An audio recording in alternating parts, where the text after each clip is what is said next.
ಇವತ್ತಿನ ವಿಡಿಯೋದಲ್ಲಿ ಆರೋಗ್ಯಕರವಾದಂತಹ ಸಬ್ಬಕ್ಕಿ ಮತ್ತು ಹೆಸರುಕಾಳು ದೋಸೆ ಯಾವ ರೀತಿಯಾಗಿ ಮಾಡೋದು ಅಂತ ತಿಳಿಸ್ಕೊಡ್ತೀನಿ. ಇದು ಆರೋಗ್ಯಕರವಾಗಿ ಪ್ರೋಟೀನ್ ಭರಿತವಾಗಿರುತ್ತೆ.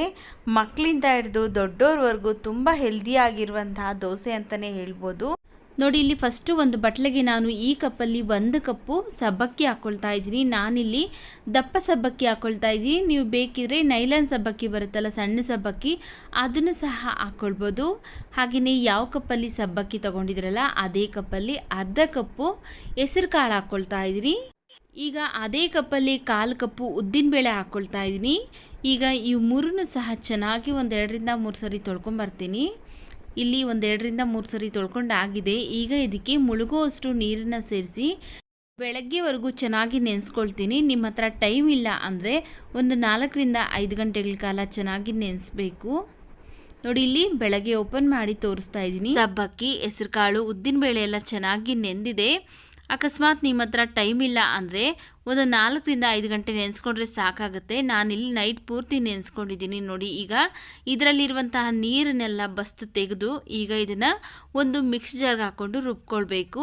ನೋಡ್ಕೊಳ್ಳಿ, ಒಂದ್ಸಲಿಗೆ ಎಷ್ಟು ಬೇಕಾಗುತ್ತಲ್ಲ ಅಷ್ಟು ಹಾಕ್ಕೊಂಡು ಹಾಗೆಯೇ ಸ್ವಲ್ಪ ನೀರನ್ನ ಸೇರಿಸಿ ನುಣ್ಣಗೆ ಗ್ರೈಂಡ್ ಮಾಡ್ಕೊಳ್ಬೇಕು. ಒಂದು ಸ್ವಲ್ಪನೂ ತರಿ ಇಲ್ಲದೆ ಇರೋ ಥರ ಈ ರೀತಿಯಾಗಿ ನುಣ್ಣಗೆ ರುಬ್ಕೊಳ್ಬೇಕು. ನೋಡಿ, ಈ ರೀತಿಯಾಗಿ ನುಣ್ಣಗೆ ರುಬ್ಕೊಂಡಿದ್ದೀನಿ.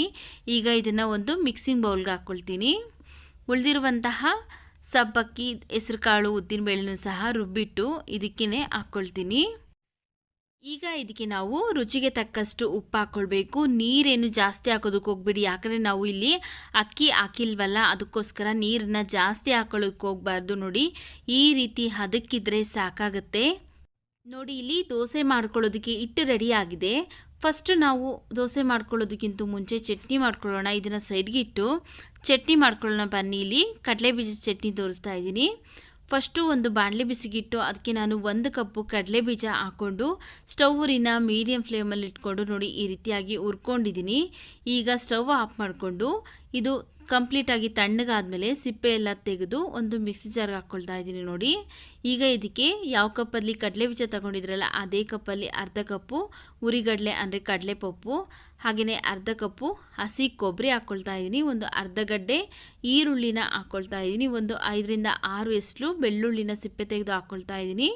ಹಾಗೆಯೇ ಸ್ವಲ್ಪ ಹಸಿ ಕರಿಬೇವಿನ ಸೊಪ್ಪು, ಸ್ವಲ್ಪ ಕೊತ್ತಂಬರಿ ಸೊಪ್ಪು, ಹಾಗೆಯೇ ಸ್ವಲ್ಪ ಹುಣಸೆ ಹಣ್ಣು ಹಾಕ್ಕೊಂಡಿದ್ದೀನಿ. ಈಗ ಇದಕ್ಕೆ ಒಂದು 5 ರಿಂದ 6 ಹಸಿಮೆಣಸಿನಕಾಯಿ, ನಿಮ್ಮ ಖಾರಕ್ಕೆ ಎಷ್ಟು ಬೇಕಷ್ಟು ನೀವು ನೋಡಿಕೊಂಡು ಹಸಿಮೆಣಸಿನಕಾಯಿ ಹಾಕ್ಕೊಳ್ಳಿ.